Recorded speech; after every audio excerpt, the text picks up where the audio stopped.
20h03, je ne m'entendais pas, j'avais perdu ma voix. J'espère que vous allez bien. Depuis hier, vous m'avez manqué. Je cherche le son. Comment on baisse le son? C'est de l'autre côté. Ah, c'est de l'autre côté, super. Est-ce que j'ai tout compris? C'est bon? Attends, je suis en train de faire n'importe quoi sur le plateau. On se retrouve du lundi au jeudi. On vit pas dans la même France, en direct sur Sud Radio, de 20h à 21h. Cette émission qui est si particulière, qui casse les codes. On a besoin de casser les codes en France un petit peu, d'avoir autre chose que de l'institutionnel. Il y en a marre. Voilà, on comprend rien à la politique, monsieur le député, pardonnez-nous. On est complètement paumé, comme la majorité des Français. On n'arrive plus à vous suivre.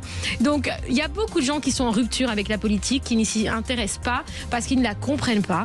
Et du coup, on s'est dit, pourquoi on ne ferait pas une émission un peu différente de ce qui se passe? On reçoit chaque soir un politique en face d'une personnalité publique ou d'un influenceur, quelqu'un qui a une notoriété, une visibilité, qui est connu, qui a peut-être une autre façon de parler avec vous que les journalistes classiques, d'autres débats avec des questions finalement que tout le monde se pose. Et on fait ça sur Sud Radio. On a eu la chance d'avoir cette émission qui marche plutôt bien. Hein. On a des retours de fou sur les réseaux sociaux. Énormément de retours. Alors par contre, je préfère vous prévenir. Ici, c'est différent. Vous allez voir, c'est complètement lunaire. On est dans une émission très sympathique, très cool, pendant 1 heure. On a le temps de parler, on a le temps de discuter. Ce soir, on va parler alors de quelque chose de très sensible, parce que je pense que ça a touché le monde entier, ce qui s'est passé en Suisse. Nos discothèques sont-elles dangereuses? C'est un sujet qui fait parler. On se rend compte finalement, moi quand j'ai vu ce qui s'était passé, je me suis dit, finalement, j'ai plus envie que ma fille aille en boîte de nuit. J'ai peur. Est-ce que on doit avoir peur? Est-ce que non? On se rend compte de pas mal de choses. Et pour débattre de ce sujet, on reçoit ce soir, mes chers auditeurs, le député LR de l'Aisne, Julien Dive, qui va débattre avec le pape des soirées,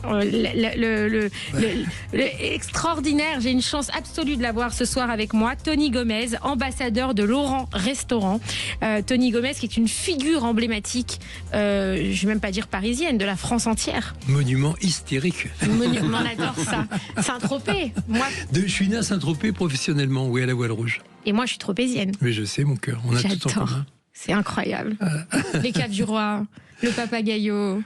Mais toi, t'as pas connu, mais moi j'ai connu cette grande époque des années 70. Et ce qui est génial, et là j'ouvre une parenthèse, en 70, les gens disaient « Oh là là, si t'avais connu avant ».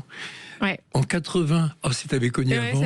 Et ce qui est fou, c'est que moi qui ai connu toutes les périodes, j'ai connu la fin de Bardot, j'ai connu la grande époque de la Voile Rouge, j'ai connu la grande époque évidemment d'Eddie Barclay, parce que j'ai été tous les mois dans la maison du Cap avec lui. Mais je passais un mois et demi dans la villa. C'était des années incroyables. Ouais, c'était incroyable. Moi, j'ai grandi là-bas de la crèche jusqu'au bac. Mes grands-parents avaient un restaurant juste derrière le port et j'ai vécu des années formidables. On est dans un cocon à Saint-Tropez, c'est incroyable. C'est un village qui est très très cher à mon cœur et on a autant la Voile Rouge, les Caves du Roi que la Bravade. C'est un monument, Saint-Tropez. Voilà, pour moi, c'est un monument de la France. Et je suis bien sûr accompagnée, comme chaque soir, de mon cher Mathias Rainer. Tu connais Saint-Tropez, Mathias? Je connais Saint-Tropez, c'est très sympathique. Tu connais plus Paris que Saint-Tropez, toi, hein? Ouais, je suis plus Paris, mais Saint-Tropez, j'ai fait des soirées là-bas et c'est vachement bien. Lui, c'est que les soirées. Moi, je parle de la Bravade, je parle d'autre chose. Tu vois, j'ai bronzé un peu. Le gendarme de Saint-Tropez aussi, je connais. Ah bah oui, qui ne connaît pas les gendarmes de Saint-Tropez? C'est légendaire. Ça va, Magali? Je vais bien, écoute, et toi? Ouais, ça va, j'ai perdu 1 kilo, je suis bien. Comment ça se fait? En ce moment, je fais attention à moi parce que j'en ai pris 4, donc j'essaie de les reperdre. Ça se voit pas. Ouais, c'est ça. Ça se voit pas. C'est ça, ouais. Alors Mathias, c'est un peu le monsieur des réseaux sociaux. C'est celui qui va lire ce qui se passe un petit peu, les commentaires, puisqu'on est en live Insta et surtout on est en live YouTube. Et je rappelle que notre chaîne YouTube sur Sud Radio, c'est la numéro 1 France. On est la radio qui a le plus d'abonnés en France. On a plus d'1 million, presque 200 000 abonnés. Voilà, 1 million. Toujours le même problème. 1 million 20 000. C'est pas grave. Moi, je transforme les 20 en 200. On fait de l'oseille, nous. On transforme les 20 en 200. C'est notre particularité. Donc, du coup, on a 1 200 000 abonnés. C'est quand même extraordinaire. Franchement, pour une radio. Oui, pour une radio, c'est magnifique. Donc, on est en live sur la radio. Alors, sur YouTube. Donc, je reçois ce soir, je vais vous faire une petite présentation chacun. On va commencer par Tony Gomez. Tony, tu es un homme d'affaires et chef d'entreprise français emblématique du secteur des discothèques et de la vie nocturne parisienne. Et pas que ça. Et pas que ça. Non, je m'en doute. Tu as fait de Paris ton terrain de jeu en créant et dirigeant des lieux mythiques tels que le Banana Café dans le Marais. le Queen sur les Champs-Élysées, ou encore chez Castel, faisant de ses adresses des incontournables du Paris festif. L'Étoile, t'oublies l'Étoile, qui a été un grand moment de ma vie, j'y suis resté 9 ans. Wow. L'Étoile, c'était là où il y a l'Arc maintenant ? C'est où il y avait l'Arc, mais c'était 2 mondes complètement différents. On était aux antipodes. Je pense que l'Étoile a été le dernier endroit chic où il y avait une cohabitation incroyable entre les stars, les Monsieur Tout le Monde, etc. Johnny Hallyday, il adorait aller à l'Étoile. Qui cela ? Johnny Hallyday. Johnny, moi j'étais très pote avec lui. Bon, on se voyait tout le temps. Il venait en vacances avec moi en Corse. On a passé des moments incroyables. Je suis copain avec Johnny depuis 1973. Waouh. Ma passion, Johnny Hallyday. C'était un mec exceptionnel. La plus grande anecdote sur Johnny Hallyday, c'est quoi ? Ton plus grand souvenir là. Si t'as un truc qui te vient à l'esprit. Alors, ce que j'avais adoré, c'est un jour, on était à l'île Rousse, il y avait une tempête pas possible. Moi, je faisais du jet à bras, Laetitia également. Et on décide de sortir, alors que aucun bateau ne sortait. Et Johnny qui dit, si Laetitia et Tony sortent, on peut sortir avec le Mangousta. Le capitaine lui dit non, il dit si, ils sont sortis. Au bout de l'acheter, on le voyait, le Johnny était là, demi-tour, les placards se sont ouverts, les assiettes étaient cassées, c'était une catastrophe, mais c'était des moments incroyables. Il faire un naufrage, quoi. Ah ben il aurait pu couler, oui. Wow. Non mais moi je me suis amusé comme un fou avec lui. Un jour on avait fait la sortie du film où jouait son rôle Jean-Philippe Smith. Jean-Philippe. Quand il jouait Jean-Philippe, et ce qui était drôle, c'est que bon, la soirée avait été très arrosée, et à la fin, on arrive avec le gâteau, et j'avais fait faire un gâteau factice incroyable avec une fausse guitare, mais qui était vraiment du contreplaqué. Et là, un peu embué par les vapeurs de ce très bon vin, il attrape la guitare, mais il n'y a pas de corde. J'adore. Johnny Hallyday, c'est vraiment un... mais c'était un vrai gentil, il était brillant. Et ce que j'aimais chez lui, c'est qu'il avait ce sens de... Il voyait venir les choses, il comprenait la mode, il comprenait les bonnes personnes. Il était avant-gardiste. Il était au bon moment, parce que l'avant-garde, des fois tu peux être à côté du truc, alors que lui il comprenait, regarde, tous ses albums étaient dans l'air du temps, toi. Ah non, mais c'est vrai. Même encore aujourd'hui, hein, je veux dire, Johnny Hallyday, ça reste Johnny Hallyday. Quel autre grand artiste comme ça tu as eu auprès de toi pendant ta carrière, tout ça? Je les ai tous eus, je crois. J'aime pas jouer la star, mais les stars, ce sont justement eux. Donc tu le sais bien, tous les défilés qu'il y a pu avoir. Là, par exemple, chez Laurent, on a Lady Gaga. Dès qu'elle vient à Paris, elle se précipite chez Laurent. J'adore ce que la deuxième fois elle est venue, elle m'a fait « You know, Laurent, c'est ma maison. » T'imagines, t'as Lady Gaga qui arrive chez toi, qui dit « Hello, Laurent, c'est ma maison. » C'est Jean Messia qui vient ici, il dit « Sud Radio, c'est ma maison. » Et Céline Dion, tu l'as eu aussi pendant les JO, non? Céline Dion, elle venait beaucoup à l'Étoile, elle est venue beaucoup au Manco quand on avait le cabaret.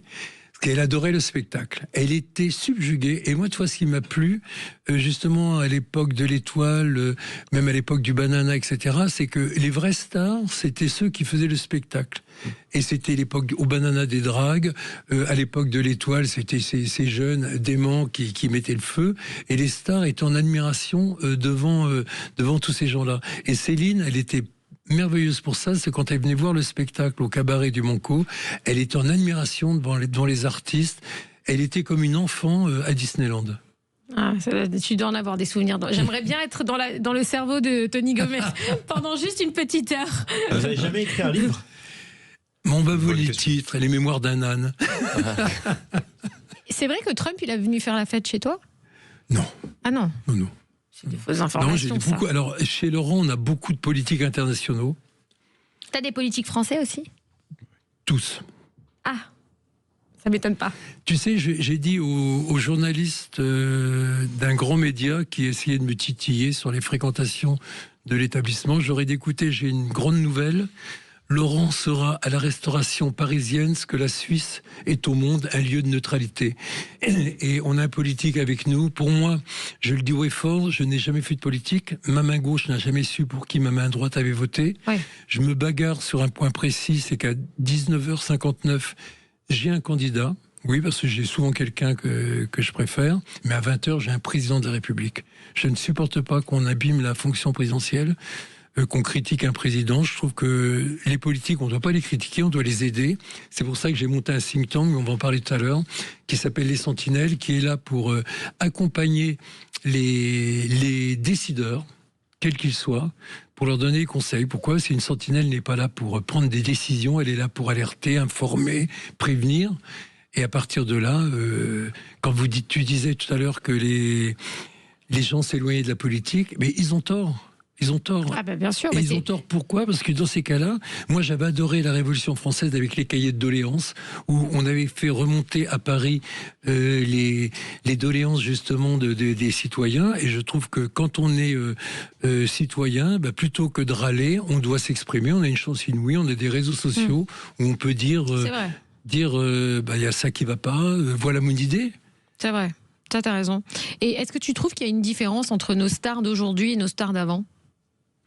La différence, ce ne sont pas les stars, parce que quelque part, moi qui ai connu des plus grandes stars, ça reste pour moi, j'ai connu des êtres humains. Tu vois, j'avais Liza Minnelli, j'avais l'impression d'avoir une petite fille quand elle venait au Banana ou chez Castel, tu vois. Donc les stars sont toujours pareilles, ce sont des êtres humains à part entière. En revanche, maintenant, ils sont obligés de se protéger. C'est ce qui fait la grande différence. Et là, les grandes heures de l'Étoile que j'ai vendues en 2008, c'était des stars qui, en toute impunité, pouvaient s'amuser avec tout le monde. Ouais. Et puis maintenant, il y a les réseaux sociaux. C'est un problème. Je connais bien ça. Alors, restez avec nous sur Sud Radio. On se retrouve juste après cette petite pause pour accueillir notre député. Ce soir, Julien Dive, député LR de l'Aisne, qui est avec nous et que je vais vous présenter juste après cette petite pause et qui va débattre avec Tony Gomez sur les discothèques. Nos discothèques sont-elles dangereuses ? C'est tout de suite sur Sud Radio.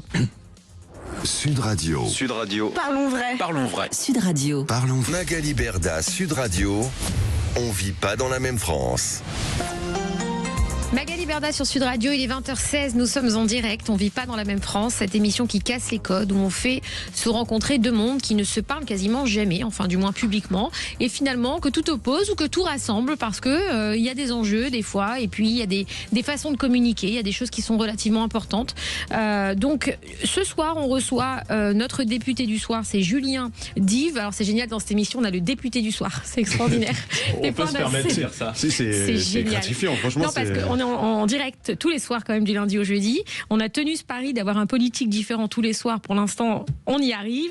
On a reçu des députés, des sénateurs, des ministres, voilà. Et on est super contents parce qu'on arrive à parler à une autre cible. On a d'autres personnes qui nous suivent, qui nous écoutent, notamment beaucoup de jeunes qui suivent les réseaux sociaux et qui sont un petit peu déconnectés des fois de la politique. Ce qui est dommage parce qu'effectivement, c'est ce qui construit notre belle France. Et donc ce soir, on vous reçoit Julien Dive en face de Tony Gomez, l'ambassadeur français de la night, si je peux dire. Et je vais vous présenter Julien Dive. Vous êtes député de la 2e circonscription de l'Aisne, élu sous l'étiquette Les Républicains depuis 2016. Alors Républicain, c'est droite. C'est ça. Nous, c'est très scolaire, je vous explique. Voilà. Il faut faire de la pédagogie. Hier, on a fait 1 heure pour expliquer ce que c'était la gauche et la droite. Ouais. Non, mais c'est vrai, parce qu'on avait un des plus grands TikTokers France, plus de 13 millions d'abonnés en tout, et il n'arrivait pas à cerner la différence entre la gauche et la droite. Et en fait, beaucoup de jeunes sur les réseaux ne savent pas finalement c'est vraiment ce que c'est la différence entre la gauche et la droite. Et dès qu'on a parlé d'oseille, il a su. Ah, ok. Ouais, quand on a parlé d'oseille, il a trouvé son camp. Mais je pense que c'est aussi la faute des politiques d'avoir un peu mêlé les positions des uns des autres et d'avoir un peu créé ce trouble entre la gauche et la droite. Ouais, puis il y a une petite fracture, on va pas se mentir. Alors vous êtes vice-président de la Commission des affaires économiques et engagé dans de nombreux dossiers législatifs touchant à l'économie, l'agriculture et les territoires. Vous incarnez une génération politique dynamique, ancrée dans la défense des enjeux locaux. Waouh, c'est bien écrit. Ça va ? Ouais, c'est bien, c'est beau. Merci Winnie. Avant de rentrer dans le débat, est-ce que vous pouvez nous expliquer ce qui vous a donné envie de vous lancer en politique ? Déjà, moi je veux vous dire bravo, parce que c'est vrai que casser les codes dans une émission, c'est pas mal, ça change. Il y a plusieurs tentatives et ça c'est bien, parce que le côté un peu traditionnel, c'est vrai que les jeunes un peu décrochent et on peut le comprendre. Donc casser les codes, faire un peu de pédagogie, donner la parole de manière un peu différente et de faire confronter deux mondes, c'est vachement utile. Merci. Surtout à quelques mois d'échéance importante pour notre pays. On n'est pas obligé d'aimer chaque époque. Ce qui compte, c'est son époque en tout cas.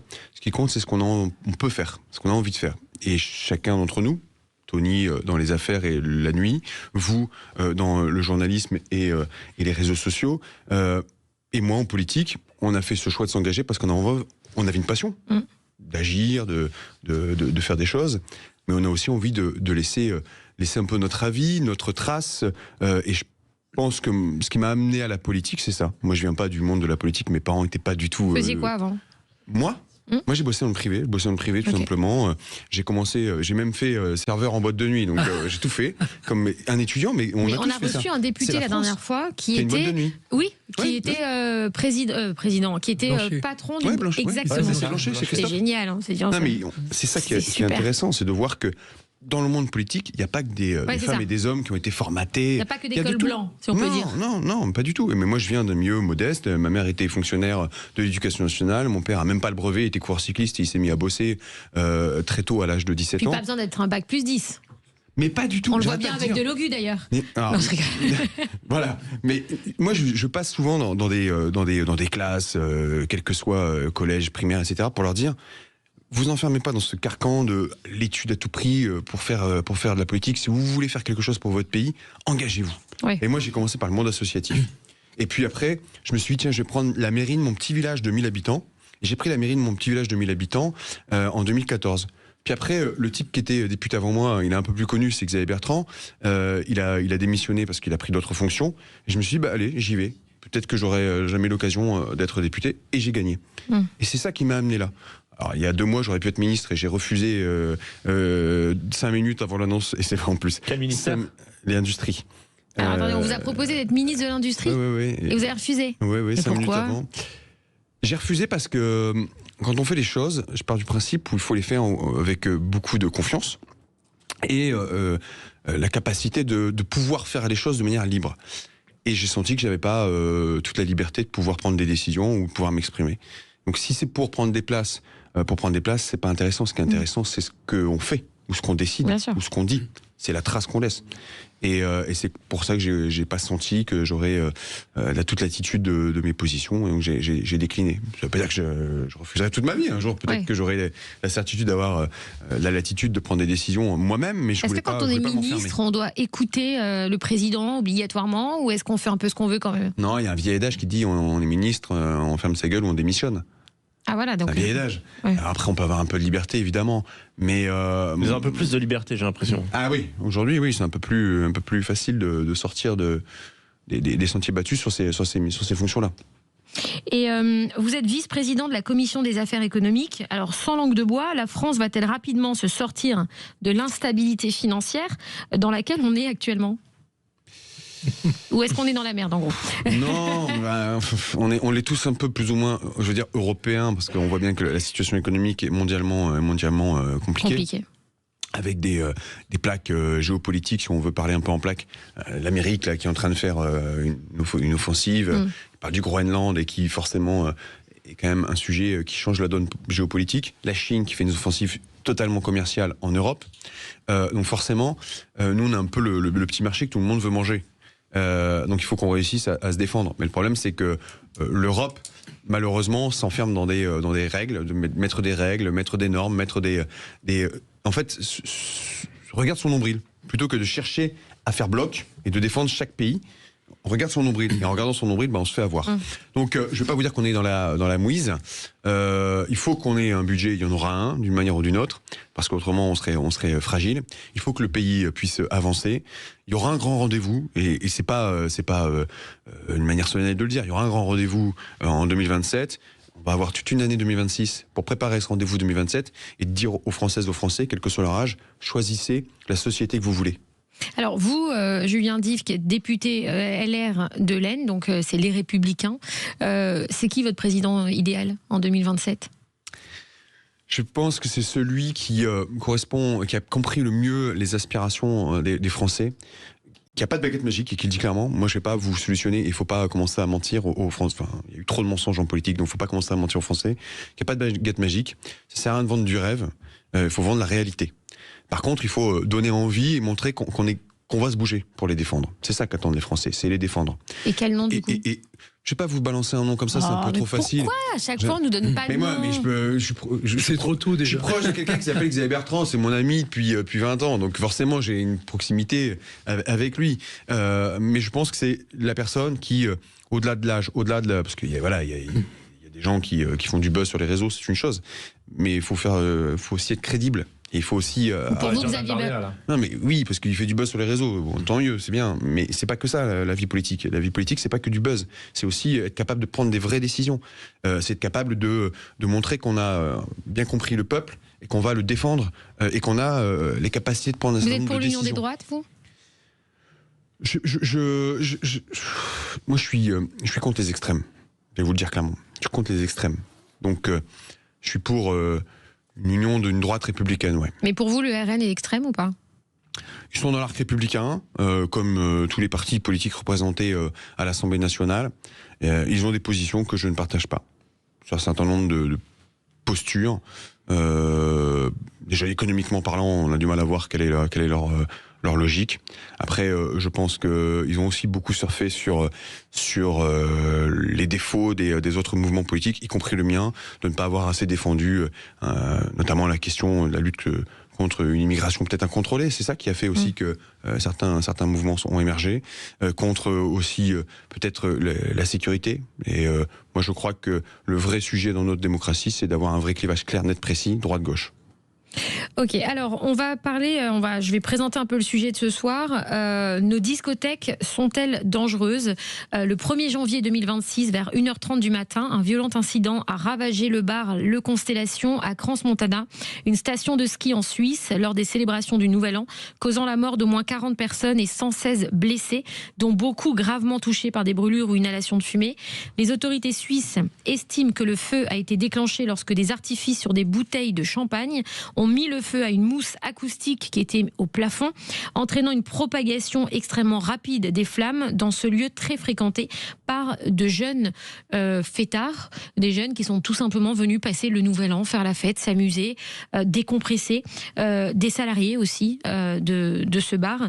La municipalité a admis un manquement au contrôle de sécurité et d'incendie, aucun contrôle n'ayant été effectué entre 2020 et 2025. Il y a eu 5 ans sans contrôle dans cet établissement. Une enquête pénale est en cours en Suisse, avec une enquête miroir ouverte par le parquet de Paris pour les victimes françaises. 9 morts, 9 Français et plusieurs blessés. Je pense qu'il y avait toutes les nationalités réunies dans ce drame. Ce soir, on va se poser la question, est-ce que nos discothèques sont-elles dangereuses? Rester 5 ans sans contrôle, est-ce que c'est possible en France? Est-ce que c'est pas possible? On ne sait pas, parce que finalement, ça s'est passé en Suisse. Est-ce qu'en France, on a des contrôles obligatoires rapprochés? Je pense que Tony Gomez pourra nous répondre sur ce sujet.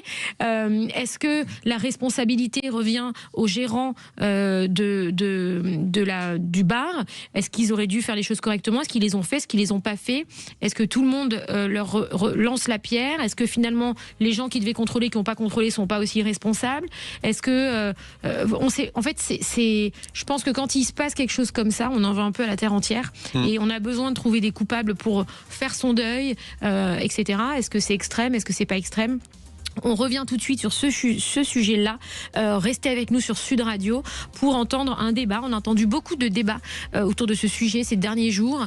Beaucoup de politiques qui s'expriment. Mais on avait envie d'avoir un vrai professionnel, quelqu'un qui connaît ce métier plus que tout et qui le connaît par cœur. Et on reçoit ce soir Tony Gomez. À tout de suite sur Sud Radio. Sud Radio. Sud Radio. Parlons vrai. Parlons vrai. Magali Berda, Sud Radio. On vit pas dans la même France. Magali Berda sur Sud Radio, on est en direct, il est 20h29. On vit pas dans la même France, cette émission qui casse les codes, où on fait se rencontrer deux mondes qui ne se parlent quasiment jamais pour approcher la politique d'une manière plus sympa, voilà, différente. On va dire la rendre plus accessible, la vulgariser. Ce soir, on reçoit Julien Dive, député LR de l'Aisne, en face de Tony Gomez, ambassadeur de Laurent Restaurant, qui est aussi un homme d'affaires reconnu internationalement. Et je sais même pas comment te définir, Tony. Merci de nous faire l'honneur d'être là, le roi de la fête. Si vous voulez faire une fête, sachez qu'il y en a qui savent l'organiser, parce que faire la fête c'est bien, mais pas tout le monde sait l'organiser. En tout cas, Tony Gomez, c'est un peu le pape des soirées françaises et internationales, puisque toutes les stars américaines se battent pour aller chez Tony Gomez, Lady Gaga, Céline Dion, etc. etc. Donc on revient sur un sujet qui nous a tous touchés. Je pense que ça nous a tous vraiment profondément marqué, ce qui s'est passé dans la nuit du 31 décembre 2025 au 1er janvier 2026, avec tous ces jeunes qui étaient donc en soirée et ce bar, cette boîte qui a pris feu à cause de bouteilles ça serait ça, conditionnel, des bouteilles qui sont allumées avec des bougies, des bougies enflammées. Des sparkers, on dit des sparkers, voilà. Moi, j'ai toujours vu des sparkers partout. Jusqu'à présent, je ne pensais pas que ça pouvait à ce point-là s'enflammer. Est-ce que c'est réglementé, les sparkers, Tony ? Alors, normalement, oui, parce qu'à l'origine, moi, j'ai été un des premiers à les utiliser. Ils étaient fabriqués en France. Le drame, c'est que cette mondialisation oblige. Maintenant, on a des produits qui viennent hors contrôle et qui sont dangereux. Pourquoi ? Parce qu'ils ne sont pas aux normes. Ouais. Et là, par exemple, dans le cas présent, c'est pas les sparklers. Les sparklers sont juste une allumette. Le drame, c'est cette mousse acoustique collée au plafond qui n'était pas aux normes, qui n'était pas ignifugée. Le mot est compliqué, mais c'est simple. Ignifugé, ça veut dire quoi ? C'est des matériaux qui sont traités de façon à ce que l'embrasement soit ralenti. Là, on l'a bien vu, les images le prouvent. Le sparkler a frôlé la mousse et ça s'est embrasé. Et en quelques secondes, c'était Pompéi, la lave tombée du plafond. Alors que si le produit avait été, les matériaux avaient été traités comme ils devaient l'être, et c'est là où on est face à une responsabilité. Est-ce que déjà il n'y a pas une norme pour les plafonds justement des boîtes de nuit, parce que finalement on a l'impression qu'on est un peu dans une cave, qu'ils ont aménagé un sous-sol là où, moi mes grands-parents étaient restaurateurs, ils avaient un sous-sol où on entassait les bouteilles de vin, le stock, etc. On a l'impression qu'ils ont aménagé ce sous-sol pour faire une boîte de nuit et mettre des gens dedans. Est-ce que il n'y a pas une règle pour ça, un minimum de hauteur ? Alors déjà, moi je vais m'en prendre au titre. Nos discothèques sont-elles dangereuses ? Non. Pourquoi ? Parce qu'elles sont réglementées. Oui. Ce qui est dangereux, ce sont les établissements qui ont une activité qui n'est pas celle d'origine. Un bar, c'est un bar. Une boîte de nuit, on a des compteurs, on sait qu'on doit avoir maximum tant de personnes. S'il y a un sous-sol, c'est comptabilisé. Le drame, c'est que là, rien n'a été respecté. Je pense que cet établissement cochait toutes les cases. Il n'y a pas une case qui a été oubliée. Tout était mauvais. Il y a trop de monde, matériaux pas adaptés, des travaux qui ont été faits par les propriétaires. C'est du grand n'importe quoi. Et est-ce qu'en Suisse, ils ont les mêmes réglementations qu'en France ? La sécurité, elle est la même dans le monde entier, que ce soit au Brésil, aux États-Unis, en Russie. Mais il y a des règles posées. Le drame, c'est que les drames, on les voit partout. Ça arrivait à Moscou il y a quelques années. Moi, ce qui me fait mal au cœur, c'est que quand j'étais petit, mon grand-père me parlait du bazar de la Charité. En 1897, premier drame, où là, des 140 morts. Plus jamais ça. En 70, le 5-7, une boîte de nuit à côté de Grenoble, 140 morts. On a crié, plus jamais ça. On a eu le Cuba Libre, dont on a vite oublié. C'était à Rouen, je crois, c'est ça, oui. Donc, pareil, un lieu inadapté qui est exploité d'une façon anarchique et qui, de coup, un accident, ça tourne au drame. Et là, c'est dans le cas présent, c'est ça. Ce lieu n'était pas fait pour recevoir autant de monde, et surtout, les matériaux n'étaient pas adaptés. Mathias ? Justement, par rapport à ça, c'est ce qui se dit là sur les réseaux, les gens y reviennent dessus, c'est qu'il y a une vidéo qui a été tournée il y a 4-5 ans. En 2019. En 2019, oui. Où les gens ils disent attention à la mousse, attention à la mousse. Au moment où ils sortent les sparkles, etc., les serveurs qui disent attention à la mousse, attention à la mousse. Donc ils étaient déjà au courant que c'était dangereux. C'est ce qui se dit là sur les réseaux, les réactions qu'il y a. C'est que ça prouve qu'il y avait une vraie connaissance du danger et qu'ils n'ont pas fait les choses correctement. Est-ce que, monsieur le député, vous pensez que des fois la rentabilité des établissements passe avant la sécurité du public ? Est-ce que c'est peut-être ça le problème ? Je ne vais pas vous faire le sketch des inconnus avec le bon et le mauvais chasseur, mais il y a le bon et le mauvais dirigeant. Il y a celui qui respecte les règles parce qu'effectivement, il y a une réglementation, il y a une loi et qui fait le choix d'être carré dans son choix, dans son activité. C'est quelqu'un qui est très professionnel et qui effectivement va respecter la quantité de public qu'il peut accepter dans un ERP, parce que ce sont des ERP, des établissements recevant du public, et il faut répondre à un certain nombre de contraintes. Les commissions de sécurité sont faites pour contrôler que tout est en bonne et due forme. Puis il y a ceux qui, effectivement, parce qu'ils ne sont pas assez sérieux, parce qu'ils veulent d'abord aller dégager du cash avant de s'assurer que tout tourne bien, dégager du cash rapidement, vont peut-être faire l'impasse sur certaines questions de sécurité. Et en France, on a quand même un standard de sécurité qui peut toujours être amélioré, évidemment, mais qui est déjà très élevé. Pour les boîtes de nuit, mais pas pour les autres endroits. Non, pas pour les autres endroits. Pour les boîtes de nuit. Les boîtes de nuit sont contraintes d'avoir un vigile, d'avoir effectivement une commission de sécurité qui passe tous les 3 ou tous les 5 ans selon la taille. Mais est-ce que c'est pas trop peu tous les 3-5 ans? Si, c'est trop peu, mais il peut y avoir des contrôles inopinés. Si par exemple, il y avait, là c'est en Suisse, prenons le cas de la Suisse, si quelqu'un dit je suis allé dans la boîte de nuit X, on a des craintes quand même sur la mousse, il peut y avoir un contrôle inopiné. Et là, par contre, s'il y a un drame, c'est le préfet qui va payer, parce que s'il a été averti et qu'il n'y a pas eu de contrôle, il prend cher, je peux vous le dire. Donc il y a quand même les responsabilités, il y a une chaîne de responsabilité. Mais avant d'arriver à la chaîne de responsabilité, il faut d'abord s'assurer qu'il n'y ait pas de drame. C'est ça la priorité. Tony Gomez, vous avez déjà été propriétaire de boîte de nuit? Bien sûr, oui. Depuis 1976. Et vous avez combien, en fait, si je prends l'exemple d'une de vos boîtes de nuit, combien de contrôles vous avez On les avait tous les 5 ans. Mais l'avantage, c'est que moi, j'ai jamais vécu les commissions de sécurité comme de la répression, mais plus comme de l'information. Oui. Parce que quelque part, on était en contact avec des professionnels, les pompiers, les gens de la préfecture, etc., qui avaient un recul et qui pouvaient nous dire « Tiens, ça, c'est pas une bonne idée, etc. » Moi, j'ai toujours écouté quand on me donnait un conseil. Et là, je pense que nos politiques ont un vrai rôle à jouer, parce que demain, il faut débattre à l'Assemblée et interdire des produits comme ça. La mousse qui a été utilisée au plafond, c'est comme l'amiante à une époque. On a mis de l'amiante partout. Les politiques ont fait interdire l'amiante. La tour Montparnasse est fermée pour être désamiantée. Ben, c'est simple. Maintenant, un établissement qui a une mousse comme celle-ci, tant qu'il ne l'a pas enlevé, il fait ça. Mais normalement, ils doivent prouver qu'ils sont... Alors là, pour le coup, c'est en Suisse, c'est pas en France. Rappelons quand même que, pour pas inquiéter nos auditeurs, que ça se passe aussi facilement en France, même s'il y a sans doute des cas limites et il y a des fermetures administratives qui sont prononcées par les préfets quand il y a un non-respect.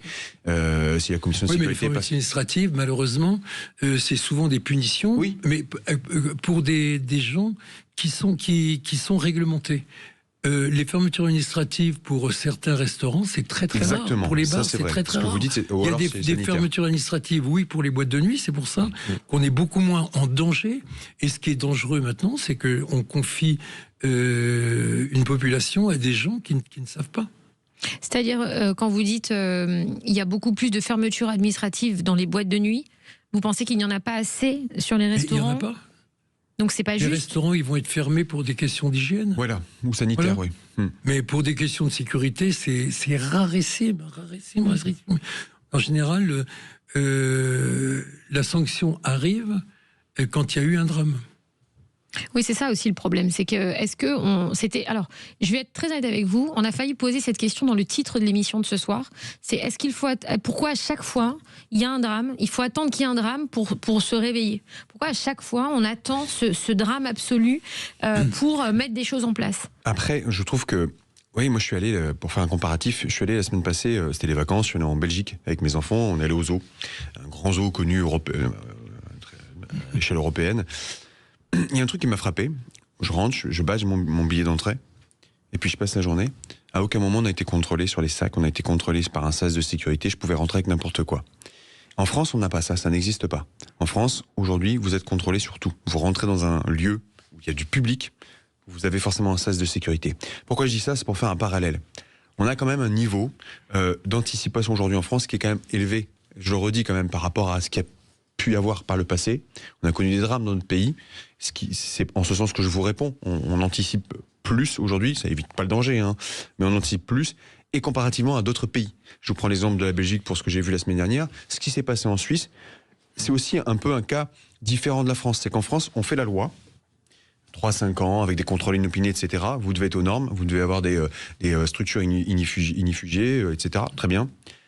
En Suisse, il y a un cadre aussi, mais les cantons, parce que c'est un peu un fonctionnement différent, c'est un peu comme d'État fédéral, comme l'Allemagne, alors, fédéral, ça veut dire qu'après, un peu comme les États-Unis, chaque État va un peu organiser, peut-être différemment, aménager sa loi.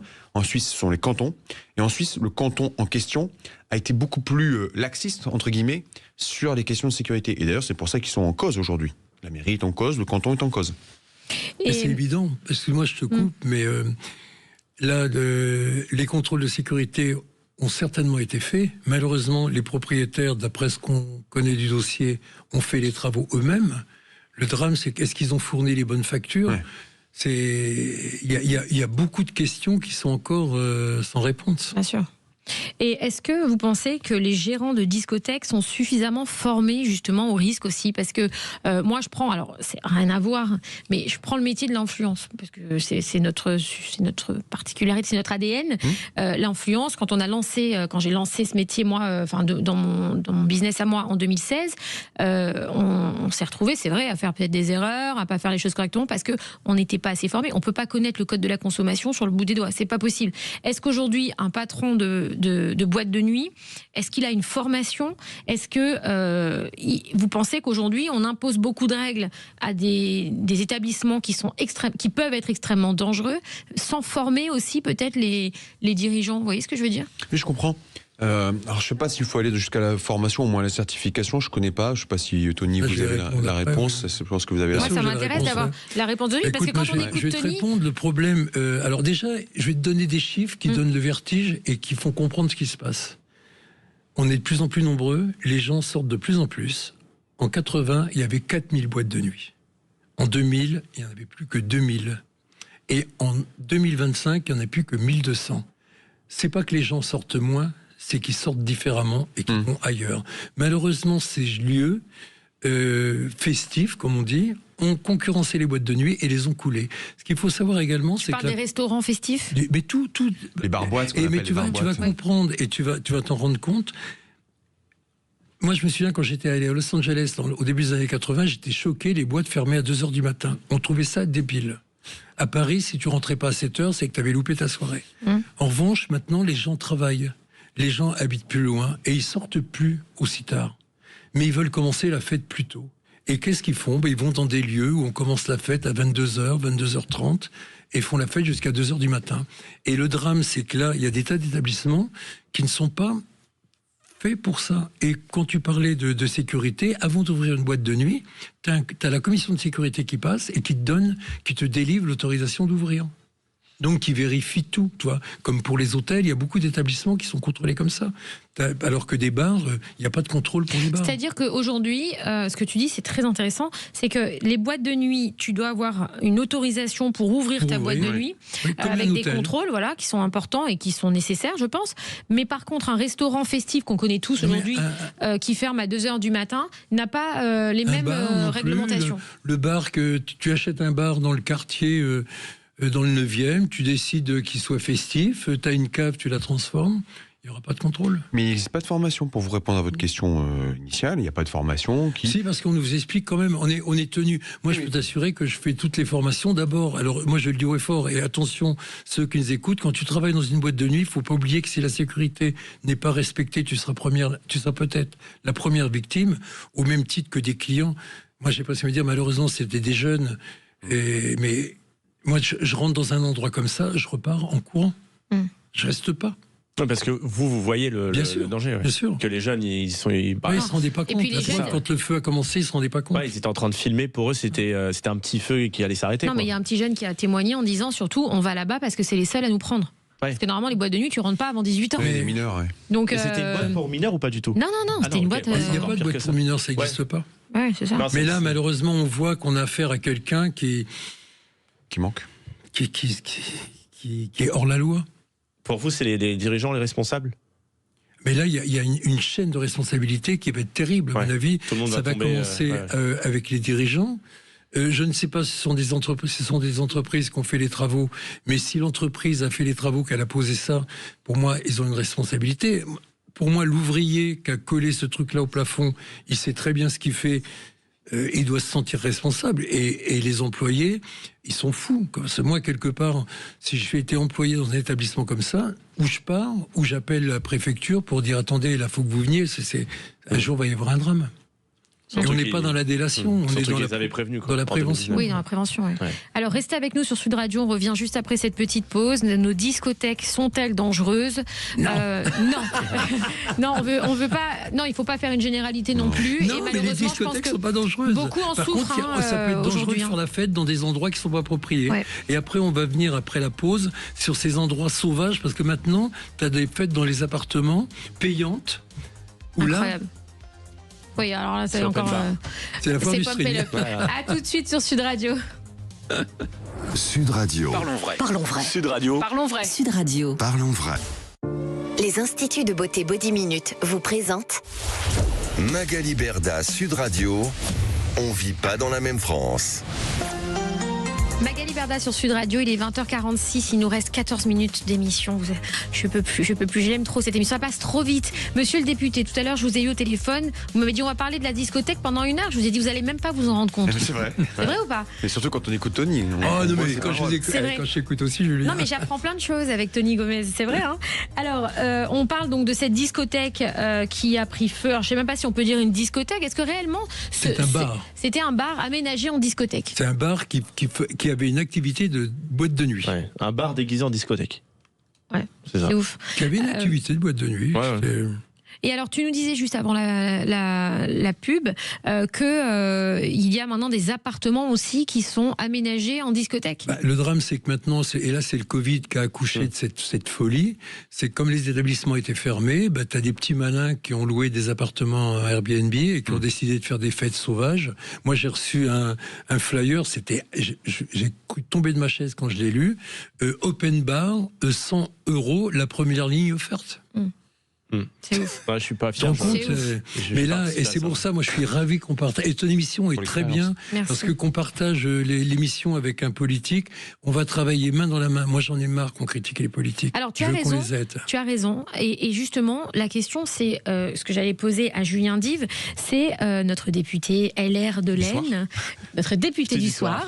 Qu'est-ce qu'aujourd'hui, est-ce que cette histoire, ce qui vient de se passer, ce drame, parce que c'est pas une histoire, c'est un drame, est-ce que ça vous réveille, vous, en tant que député, à se dire, OK, il faut peut-être faire différemment, il faut peut-être faire des PPL, il faut faire des propositions de loi, il faut peut-être renforcer les choses, effectivement, comme l'explique Tony Gomez, peut-être aller voir un peu ce qui se passe dans les bars, dans les restaurants, pour que tout le monde soit au même niveau. C'est pas normal pour moi qu'aujourd'hui, un commerçant, parce que ça reste un commerçant aujourd'hui, une personne qui ouvre une boîte de nuit, soit soumis à des règles strictes qu'il doit respecter pour le bien-être de tout le monde, et que finalement, un autre commerçant ouvre un restaurant festif, peut faire la fête pareil, pump it up jusqu'à 2h30 du matin, parce qu'on fait quand même la fête pump it up, on peut le dire, et lui, c'est même pour moi, c'est même de la concurrence déloyale, limite, c'est-à-dire que tu as plus d'avantages que d'autres. Est-ce que vous, en tant que député, vous allez faire quelque chose pour ça, ce qui aussi pourrait rassurer la sécurité de nos jeunes, parce que moi, personnellement, avec ça, on en parlera après aussi avec Tony, mais on dit ça touche aussi le métier, parce que moi, par exemple, depuis ça, j'ai plus envie que ma fille elle aille en boîte de nuit. Oui, je peux comprendre. Après, le problème parfois de la politique, c'est qu'on prend des décisions à réaction. C'est-à-dire que dès qu'il y a un événement, on prend une décision tout de suite. Et on manque de recul. C'est-à-dire qu'on la prend tout de suite, et le recul qui est nécessaire, ce recul, c'est de pouvoir échanger avec les vrais professionnels comme Tony, qui ont une expérience et qui vont nous dire attention, faites pas ça. C'est ça qui est essentiel. Il faut savoir prendre des décisions aussi avec du recul et avec la tête froide, parce que quand on réagit à chaud, c'est là qu'on fait aussi des erreurs. Mais est-ce que là, il y a un groupe de députés qui est en train de se lancer pour travailler sur ce sujet? Parce que en général, quand vous travaillez sur des propositions de loi en tant que député, vous êtes souvent plusieurs députés. Oui, on a Est-ce qu'il y a quelque chose là qui se passe aujourd'hui? Mais je sais très bien qu'un collègue comme Christophe Blanchet, qui est un professionnel de la nuit aussi, se pose cette question-là. Je sais qu'on aura ce travail qui va se mener. On a rendu hommage d'ailleurs tout à l'heure lors des questions au gouvernement aux victimes. C'est parce que ça nous a marqué toutes et tous. On est la représentation nationale, on représente les Françaises et les Français, donc on est touchés comme eux. Et donc vous pensez que ça va bouger? Je pense qu'on va s'intéresser à la question. Je dis pas aujourd'hui le drame. Attention, rappelons, c'est en Suisse. C'est en France, on a quand même des contrôles. Ça ne veut pas dire qu'il y en aura. Oui, mais ce que nous raconte Tony Gomez et ce qu'il nous explique. Mais il a raison de dire, moi je vous fais des propositions. C'est alertant quand même. Il a raison de dire, je vous fais des propositions et on va avancer. Vous savez, le problème, c'est que la libéralisation, c'est bien, mais la libéralisation à outrance, ça crée des dérives comme celle-ci. Moi, j'ai vécu un drame à Saint-Quentin, chez moi, au mois de juin dernier, où il y a des enfants qui sont décédés d'intoxication alimentaire. Parce qu'ils avaient les parents avaient acheté des merguez, des saucisses dans des boucheries qui ont fermé. qui n'étaient pas des boucheries certifiées, où il n'y a même pas de respect des normes d'hygiène.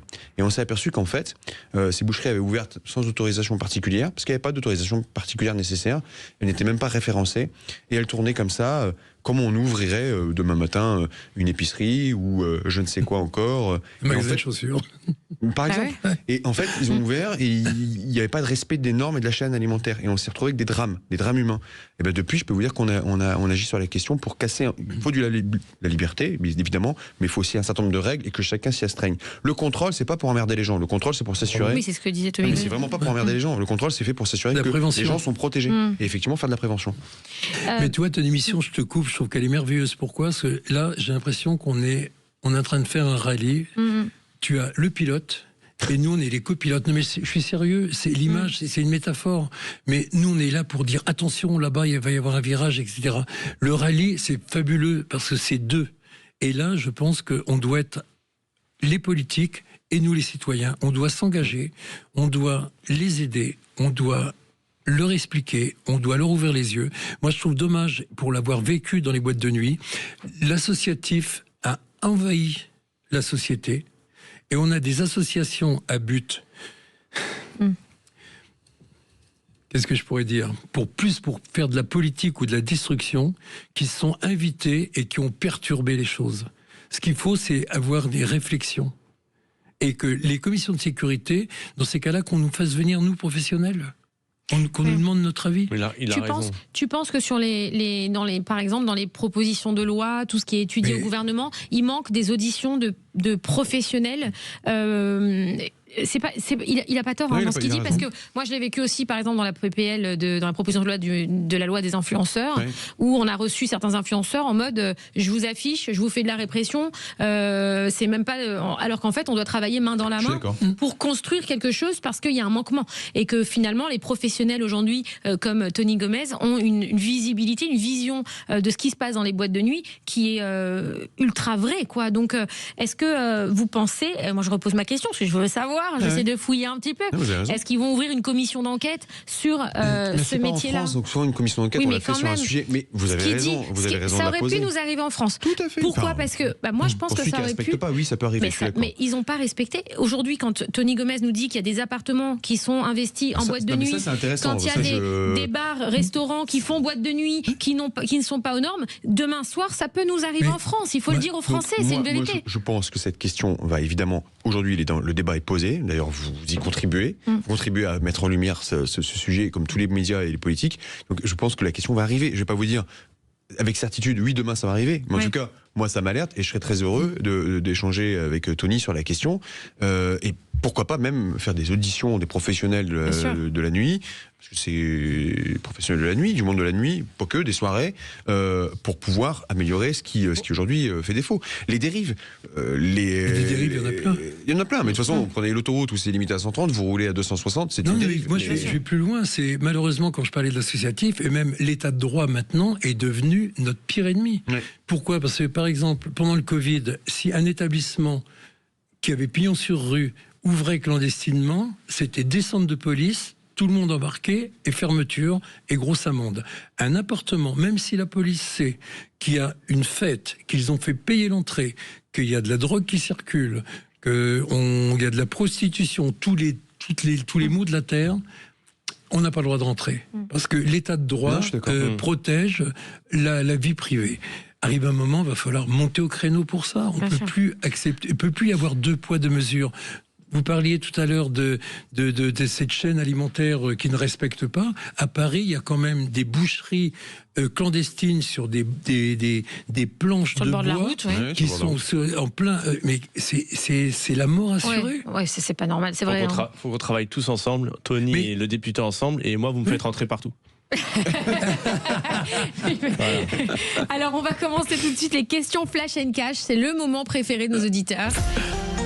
Les questions Flash et Cash. Alors, les questions Flash and Cash, moi je dis Flash et Cash, Flash and Cash, c'est des questions simples, rapides, avec une réponse claire et rapide, sans filtre, sans tabou. Vous êtes prêts ? Alors, Julien Dive, le président Emmanuel Macron a-t-il échoué, selon vous, responsable de la montée des extrêmes en France ? Le fait d'avoir voulu faire une espèce de en même temps qui a troublé le jeu politique, oui. Il est responsable pour vous ? Oui. Tony Gomez, en France, entreprendre, est-ce encore encouragé par l'État ou est-ce devenu un parcours d'obstacles décourageant ? Mais c'est pire que ça, c'est devenu un parcours de combattant. Il faut être fou pour investir et se lancer en France. C'est devenu une culpabilité. Mais ce que je conseille aux jeunes, allez-y, lancez-vous. C'est devenu une culpabilité, non ? Quand on crée aujourd'hui en France, on a l'impression d'être coupable. Maintenant, on est coupable, pas quand on crée, quand on réussit. Ouais, c'est vrai ça. Ouais. Julien dit, je connais. Le Premier ministre Sébastien Lecornu a jugé illégale l'opération militaire américaine ayant conduit à l'enlèvement de Nicolás Maduro. Êtes-vous d'accord avec lui ? D'un point de vue des règles internationales, il a raison. D'un point de vue éthique et moral, Maduro a quand même eu un comportement à l'égard de son peuple qui a quand même mis à mal son peuple. Donc, pour le coup, j'ai trouvé que à l'inverse, la réponse du président de la République était plus justifiée. Vous pensez que Trump a une bonne politique internationale ? C'est pas ce que je dis. Attention, c'est pas ce que je dis. Je dis que Maduro était un dirigeant qui torsionnait son peuple. Par contre, il y a des règles internationales, il faut les respecter. Si on ne les respecte pas, c'est la porte ouverte à tout. Et c'est là où, quelque part, le Premier ministre a raison. Tony Gomez, doit-on continuer à célébrer Brigitte Bardot pour son combat animalier malgré des prises de position jugées racistes par la justice ? Et je vois pas ce que ça vient faire. Brigitte Bardot, elle a tellement fait pour les femmes. Vous êtes trop jeune. Mais moi, ma mère, c'était le sosie de Brigitte Bardot. Vous vous rendez pas compte, avant Bardot, les femmes, comme elles étaient prisonnières, c'était des poupées Barbie. Entre Marilyn Monroe sophistiquée, caricature de la femme soumise, et Brigitte Bardot, qui a été la femme libre, mon Dieu, mais on doit lui ériger des statues. Moi, je l'ai bien connue, cette femme. Alors après, ses engagements, moi, je la connaissais bien, elle n'était pas raciste.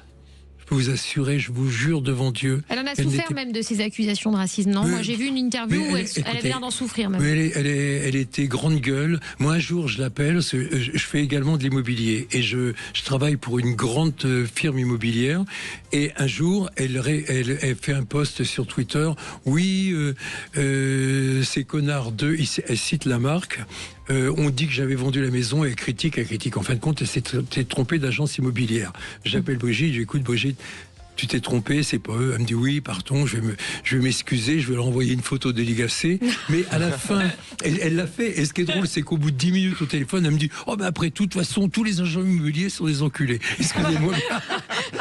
Tu devrais faire ça, Magali. Non, mais une femme comme Bardot, c'était une femme libre. Donc, et les femmes libres ont des débordements.